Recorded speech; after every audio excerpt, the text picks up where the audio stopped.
Hi ಎಲ್ರಿಗೂ ನಮಸ್ಕಾರ, welcome to my channel. ಎಲ್ಲರೂ ಹೇಗಿದ್ದೀರಾ? ಎಲ್ಲರಿಗೂ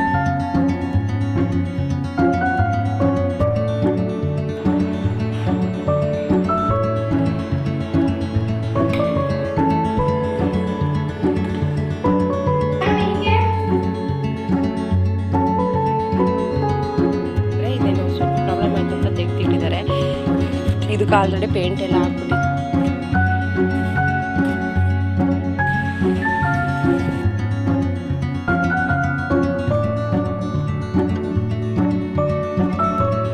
ಹಾಯ್ ಎಲ್ರಿಗೂ ನಮಸ್ಕಾರ, ವೆಲ್ಕಮ್ ಟು ಮೈ ಚಾನಲ್. ಎಲ್ಲರೂ ಹೇಗಿದ್ದೀರಾ?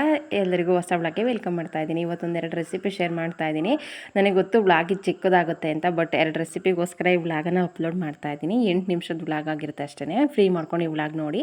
ನಾನಿವಾಗ ನನ್ನ ಫೇವ್ರೆಟ್ ತೊಂಡೆಕಾಯಿ ಪಲ್ಯ ಯಾವ ಥರ ಮಾಡೋದು ಅಂತ ತೋರಿಸ್ತಾ ಇದ್ದೀನಿ. ಪಲ್ಯಕ್ಕೆ ಏನೇನು ಬೇಕು ಎಲ್ಲ ರೆಡಿ ಮಾಡ್ಕೊಂಡಿದ್ದೀನಿ. ಇದು ನೋಡೋದಕ್ಕೆ ಸಿಂಪಲ್ ಅಂತ ಅನಿಸ್ಬೋದು, ಬಟ್ ತುಂಬ ಚೆನ್ನಾಗಿರುತ್ತೆ. ಇವಾಗ ಕುಕ್ಕರ್ ಇಟ್ಕೊಂಡು ಅದಕ್ಕೆ ಎಣ್ಣೆ, ಸಾಸಿವೆ, ಜೀರಿಗೆ, ಈರುಳ್ಳಿ ಮತ್ತು ಹಸಿರು ಮೆಣಸಿನಕಾಯಿ ಹಾಕ್ಕೊಂಡಿದ್ದೀನಿ. ಕರಿಬೇವಿನ ಸೊಪ್ಪು ಹಾಕ್ಕೊಳ್ಬೇಕು. ಇರಲಿಲ್ಲ, ನಾನು ಹಾಗಾಗಿ ಹಾಕಿಲ್ಲ. 1-2 ಟೊಮೊಟೊ ಕಟ್ ಮಾಡಿ ಒಗ್ಗರಣೆಲಿ ಫ್ರೈ ಮಾಡ್ಕೊಳ್ತೀನಿ. ಟೊಮೊಟೊ 1-2 ಹಾಕಿದರೆ ಸಾಕು.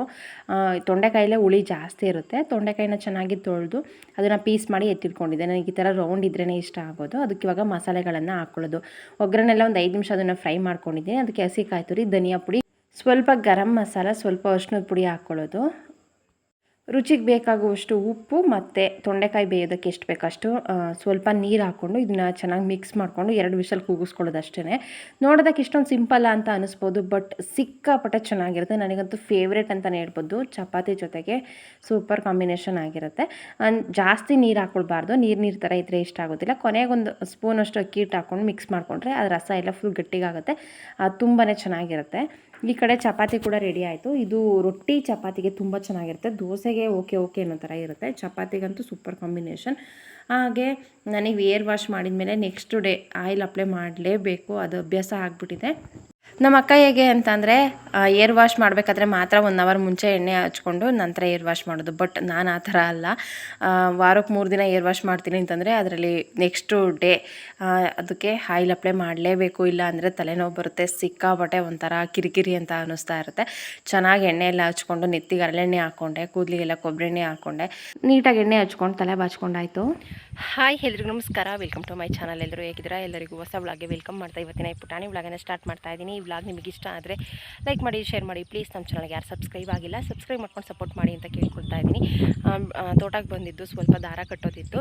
ಅಂದರೆ ಅವತ್ತೆಲ್ಲ ಕಟ್ಟಿ ಸ್ವಲ್ಪ ಲೇಟ್ ಆಯಿತು ಅಂತ ಬಿಟ್ಟು ಹೋಗಿದ್ರು. ಇನ್ನೂ 4-5 ಸಾಲಿನಷ್ಟಿತ್ತು. ಹಾಗಾಗಿ ಕಟ್ಟಿ ಮುಗಿಸಿ ಹೋಗೋಣ ಅಂತ ಅಂದ್ಕೊಂಡು ಬೆಳಗ್ಗೆ ಬಂದ್ವಿ. ಅವ್ರಿಗೆ ಸ್ವಲ್ಪ ಬೇರೆ ಕೆಲಸ ಇತ್ತು, ಹಾಗಾಗಿ ಅವ್ರು ಬೇರೆ ಕೆಲಸ ಮಾಡ್ತಾಯಿದ್ದಾರೆ. ನಾನು ದಾರ ಕಟ್ತಾ ಇದ್ದೀನಿ. ಇವಾಗ 1-2 ಗಂಟೆ ಕಟ್ಟಿದರೆ ಒಂದು ಆಲ್ಮೋಸ್ಟ್ ಮುಗಿಯೋಕ್ಕೆ ಬರುತ್ತೆ.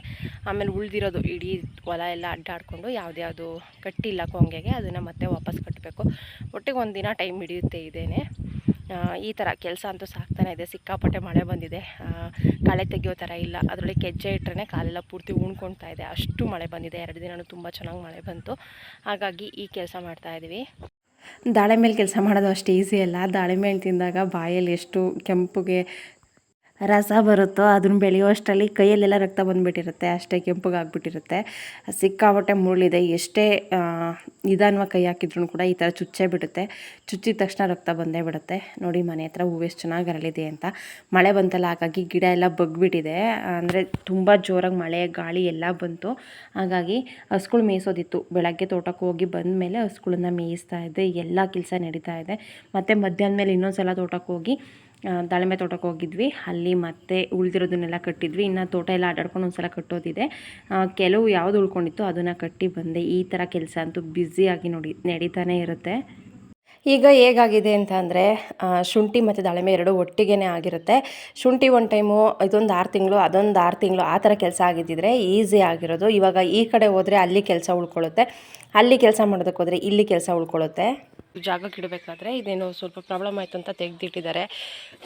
ಇದಕ್ಕೆ ಆಲ್ರೆಡಿ ಪೇಂಟ್ ಎಲ್ಲ ಆಗಿಬಿಟ್ಟಿತ್ತು. ಇದನ್ನು ಮತ್ತೆ ಹಾಕಿಸ್ಬೇಕು. ಈ ಜಾಗ ಹೇಗಾಗ್ಬಿಟ್ಟಿದೆ ಅಂತ ಅಂದರೆ ಏನಾದರೂ ಎಕ್ಸ್ಟ್ರಾ ಐಟಮ್ ಒಳಗೆ ಸಿಗ್ತಾ ತೊಗೊಂಡು ಬಂದು ಈ ಮಂಚದ ಮೇಲೆ ಹಾಕೋ ಆ ಥರ ಆಗ್ಬಿಟ್ಟಿದೆ. ತೊಗೊಂಬಂದು ಇದ್ರ ಮೇಲೇ ಇಟ್ಟಿದ್ದೀನಿ. ಇವಾಗ ಮಳೆ ಶುರುವಾಯಿತು. ಇಷ್ಟು ದಿನ ಹೇಗೋ ಇರಲಿಲ್ಲ. ಈಗ ಮಳೆ ಬಂದರೆ ಬೆಡ್ಡು ಕಾಟು ಎಲ್ಲ ಹಾಳಾಗುತ್ತೆ. ಹಾಗಾಗಿ ತೆಗೆದಿಡಬೇಕು. ಇದ್ರ ಐಟಮ್ಸ್ ಎಲ್ಲಿ ಇಡೋದು ಅಂತ ಗೊತ್ತಿಲ್ಲ. ಎಲ್ಲ ಐಟಮ್ಸ್ ಇಲ್ಲೇ ಇದೆ. ನೋಡೋಣ, ಆದಷ್ಟು ಇವಾಗ ಖಾಲಿ ಮಾಡಬೇಕು. ಇವಾಗ ಅದೇ ಕೆಲಸ ಇರೋದು.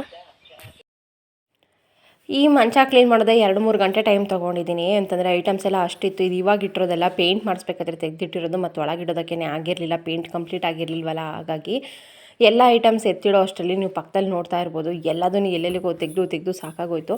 ಕೊನೆಗೂ ಅದನ್ನು ಕ್ಲೀನ್ ಮಾಡೋದು ಅರ್ಧ ಉಳ್ಕೊಳ್ತು. ಅಡುಗೆ ಮಾಡೋಣ ಅಂತ ಅಂದ್ಕೊಂಡು ಬಂದೆ. ಸೊಪ್ಪಿನ ಸಾಂಬಾರು ರೆಸಿಪಿ ಕೇಳಿದ್ರಿ, ಹಾಗಾಗಿ ಇವಾಗ ಯಾವ ಥರ ನಾನು ಸೊಪ್ಪಿನ ಸಾಂಬಾರು ಮಾಡ್ತೀನಿ ಅಂತ ತೋರಿಸ್ತೀನಿ. ಒಂದು 3-4 ರೀತಿಯಾಗಿ ಮಾಡ್ತೀನಿ. ಇದು ತುಂಬ ಚೆನ್ನಾಗಿರುತ್ತೆ, ಆರೋಗ್ಯಕ್ಕೆ ತುಂಬ ಒಳ್ಳೆಯದು. ಸೊಪ್ಪು, ಮೊಳಕೆ ಹುರುಳಿಕಾಳು, ತೊಗರಿಬೇಳೆ ತೊಗೊಂಡಿದ್ದೀನಿ. ಇವಾಗ ಕುಕ್ಕರ್ಗೆ 4 ಸ್ಪೂನಷ್ಟು ಎಣ್ಣೆ ಹಾಕಿದ್ದೀನಿ. ಅದಕ್ಕೆ ಸಾಸಿವೆ, ಜೀರಿಗೆ, ಬೆಳ್ಳುಳ್ಳಿನ ಜಜ್ಜಿ ಹಾಕಿದ್ದೀನಿ, ಒಂದು 4 ಪೀಸಿನಷ್ಟು. ಹಾಗೆ ಒಂದು ಈರುಳ್ಳಿನ ಕಟ್ ಮಾಡಿ ಹಾಕ್ಕೊಳ್ಳೋದು. ಒಗ್ಗರಣೆ ಮಾಡಿಕೊಂಡು ಅದಕ್ಕೆ ಒಂದು 3-4 ಟೊಮೊಟೊ ಹಾಕ್ತಾಯಿದ್ದೀನಿ. ಸಾಂಬಾರು ಎಷ್ಟು ಮಾಡ್ತೀರಾ ಅಷ್ಟು ನೋಡ್ಕೊಂಡು ಹಾಕ್ಕೊಳ್ಳೋದು. ಅದು ಫ್ರೈ ಆದ ನಂತರ ಮೊಳಕೆ ಹುರುಳಿಕಾಳು, ಸೊಪ್ಪು ಮತ್ತು ತೊಗರಿಬೇಳೆ, ಸ್ವಲ್ಪ ಅವರೆಬೇಳೆ ಹಾಕ್ಕೊಳ್ಳೋದು. ಇದಕ್ಕೆ ಬೇಕಾದರೆ ಬಟಾಣಿ ಕಾಳು ಮತ್ತು ಕಡಲೆಕಾಳು, ಹೆಸ್ರು ಕಾಳು ಎಲ್ಲ ಮೊಳಕೆ ಕಟ್ಟು ಹಾಕಿದರೆ ಇನ್ನೂ ಚೆನ್ನಾಗಿರುತ್ತೆ, ಆರೋಗ್ಯಕ್ಕೂ ಒಳ್ಳೆಯದು. ನಾನು ಆ ಥರ ಕೂಡ ಮಾಡ್ತೀನಿ, ಬಟ್ ಆ ಥರ ಇರಲಿಲ್ಲ. ಇದು ಆಪ್ಷನಲ್ಲು. ಹಸಿ ಕಾಳಿತ್ತು, ಹಾಗಾಗಿ ಸ್ವಲ್ಪ ಹಾಕ್ತಾಯಿದ್ದೀನಿ. ಇದಕ್ಕೆ ನೀರು ಹಾಕಿ ರುಚಿಗೆ ಬೇಕಾಗುವಷ್ಟು ಉಪ್ಪು ಹಾಕಿ ಒಂದು 3 ವಿಷಲ್ ಕೂಗಿಸ್ಕೊಳ್ಳೋದು. ಮೊಳಕೆ ಹುರುಳಿಕಾಳಲ್ವ ಚೆನ್ನಾಗಿ ಬೇಯಬೇಕು. ಇವಾಗ ಮಸಾಲೆ ರುಬ್ಕೊಳ್ಳೋದಕ್ಕೆ ಡೀಟೇಲಾಗಿ ತೋರಿಸ್ತಾ ಇದ್ದೀನಿ. ಹಸಿ ಕಾಯಿ ತುರಿ, ಹಾಗೆ ಅದಕ್ಕೆ ಧನಿಯಾ ಪುಡಿ, ಖಾರದ ಪುಡಿ, ಒಂದು ಈರುಳ್ಳಿ ಹಾಕ್ಕೊಳ್ಳೋದು. ದೊಡ್ಡದು ಮಿಕ್ಸಿ ಜಾರ್ ಸ್ವಲ್ಪ ಪ್ರಾಬ್ಲಮ್ ಆಗಿಬಿಟ್ಟಿದೆ, ಹಾಗಾಗಿ ಸಣ್ಣದ್ರಲ್ಲೇ 2 ಸಲ ರುಬ್ತಾ ಇದ್ದೀನಿ. ನೀವು ಒಂದೇ ಸಲ ಹಾಕ್ಕೊಳ್ಬಹುದು. ಹಾಗೆ ಬೇಯಿಸಿಟ್ಟಿರುವಂತಹ ಸೊಪ್ಪು ಕಾಳನ್ನು ಒಂದು 2 ಸೌಟ್ ಹಾಕ್ಕೊಂಡು ರುಬ್ಕೊಳ್ಳೋದು. ಇವಾಗ ಬೇಯಿಸಿರುವಂತಹ ಸೊಪ್ಪಿಗೆ ಮಸಾಲೆ ಹಾಕ್ಕೊಳ್ಳೋದು, ನೀರು ಹಾಕಿ ಕನ್ಸಿಸ್ಟೆನ್ಸಿ ನೋಡ್ಕೊಳ್ಳೋದು. ಕೊನೆಯದಾಗಿ ಮಸಾಲೆ ರುಬ್ಬಿದ್ವಲ್ಲ ಅದನ್ನು ಹಾಕ್ಕೊಂಡು ಕೊತ್ತಂಬರಿ ಸೊಪ್ಪು ಹಾಕ್ಕೊಂಡು ಕುದಿಸ್ಕೊಂಡ್ರೆ ಸಾಂಬಾರು ರೆಡಿ ಆಗುತ್ತೆ. ಸಿಕ್ಕಾಪಟ್ಟೆ ಚೆನ್ನಾಗಿರುತ್ತೆ. ಇದು ಗಟ್ಟಿಗೆ ಮಾಡಿದರೆ ರೊಟ್ಟಿ ಚಪಾತಿಗೂ ಚೆನ್ನಾಗಿರುತ್ತೆ. ಸ್ವಲ್ಪ ಈ ಥರ ತೆಳುವಾಗಿ ಮಾಡಿದರೆ ರೈಸ್ಗೆ, ಮುದ್ದೆಗೆ ಸೂಪರ್ ಕಾಂಬಿನೇಷನ್ ಅಂತಲೇ ಹೇಳ್ಬೋದು. ಸಿಕ್ಕಾಪಟ್ಟೆ ಚೆನ್ನಾಗಿರುತ್ತೆ. ಮೊಳಕೆ ಕಾಳೆಲ್ಲ ಹಾಕಿರೋದ್ರಿಂದ ಆರೋಗ್ಯಕ್ಕೆ ಒಳ್ಳೆಯದು. ನಾನು ಜಾಸ್ತಿ ಕಾಳುಗಳನ್ನೆಲ್ಲ ಮೊಳಕೆ ಕಟ್ಟಿ ಮಾಡ್ತೀನಿ, ಆರೋಗ್ಯಕ್ಕೆ ಒಳ್ಳೆಯದಲ್ವ. ಹಾಗಾಗಿ ಕಡಲೆಕಾಳು, ಹೆಸ್ರು ಕಾಳು, ಬಟಾಣಿ ಕಾಳು, ಮೊಳಕೆ ಹುರುಳಿಕಾಳು, ಈ ಥರ ಕಾಳುಗಳನ್ನೆಲ್ಲ ಮೊಳಕೆ ಕಟ್ಟಿ ಮಾಡೋದ್ರಿಂದ ಚೆನ್ನಾಗಿರುತ್ತೆ. ಈ ಥರ ಸಾಂಬಾರು ಮಾಡಿದ ಮೇಲೆ ಕಿಚಡಿ ಇರಲೇಬೇಕು. ಸ್ವಲ್ಪ ಕಲರ್ ಕಡಿಮೆ ಆಯಿತು, ಬಟ್ ಟೇಸ್ಟ್ ತುಂಬಾ ಚೆನ್ನಾಗಿತ್ತು. ರೆಸಿಪಿ ಆಲ್ರೆಡಿ ಶೇರ್ ಮಾಡಿದ್ದೀನಿ, ಹಾಗಾಗಿ ಕಿಚಡಿದೇನು ರೆಸಿಪಿ ಏನು ಹಾಕಲಿಲ್ಲ. ಮುದ್ದೆ ಏನು ಮಾಡಲಿಲ್ಲ, ಮಧ್ಯಾಹ್ನ ಸಂಜೆಗೆ ಮಾಡಿದ್ರಾಗುತ್ತೆ ಅಂತ. ಮಧ್ಯಾಹ್ನದ ಊಟಕ್ಕಲ್ವ ಕಿಚಡಿ, ಸೊಪ್ಪು ಕಾಳು ಹಾಕಿ ಮಾಡಿರುವಂತಹ ಸಾಂಬಾರು, ಮಜ್ಜಿಗೆ ಅದು ಮಾಡಿದೆ, ಮೊಸರು ಇತ್ತು, ಉಪ್ಪಿನಕಾಯಿ. ಊಟ ಅಂತೂ ತುಂಬಾ ಚೆನ್ನಾಗಿತ್ತು.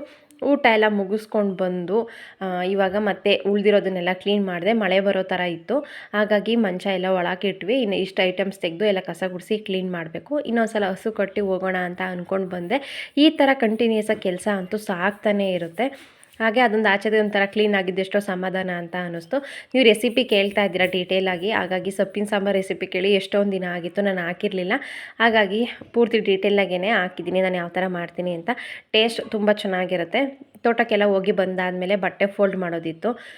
ಬಟ್ಟೆ ಎಲ್ಲ ಫೋಲ್ಡ್ ಮಾಡಬೇಕು, ಅದೊಂಥರ ಬೋರಿಂಗ್ ಕೆಲಸ. ಹಾಗಾಗಿ ಟಿ ವಿ ನೋಡ್ತಾ ಕೆಲಸ ಮಾಡ್ಕೊಳ್ತೀನಿ. ಟಿ ವಿ ನೋಡ್ದಂಗೂ ಆಗುತ್ತೆ, ಈ ಕಡೆ ಬಟ್ಟೆ ಫೋಲ್ಡ್ ಮಾಡ್ದಂಗೂ ಆಗುತ್ತೆ. ನನ್ನ ಮಗಳು ಇವತ್ತು ಬೇಗನೆ ನಿದ್ದೆ ಮಾಡ್ತಾಯಿದ್ಲು. ಮಲಗ್ದಾಗ ಮಕ್ಕಳು ಎಷ್ಟು ಕ್ಯೂಟಾಗಿ ಕಾಣಿಸ್ತಾರಲ್ವ, ಎಷ್ಟು ಚೆನ್ನಾಗಿ ಕಾಣಿಸ್ತಾ ಇದ್ಲು. ಹಾಗಾಗಿ ಅದೊಂದು ವಿಡಿಯೋ ಕ್ಲಿಪ್ಪಿಂಗನ್ನು ತೊಗೊಂಡೆ.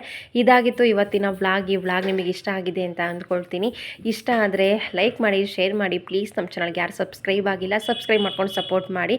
ನೆಕ್ಸ್ಟು ನಿಮಗೆ ವ್ಲಾಗಲ್ಲಿ ಯಾವ ರೆಸಿಪಿ ಬೇಕೋ ಕಮೆಂಟಲ್ಲಿ ತಿಳಿಸಿ. ಸಿಗ್ತೀನಿ ಮುಂದಿನ ವ್ಲಾಗಲ್ಲಿ. Thank you.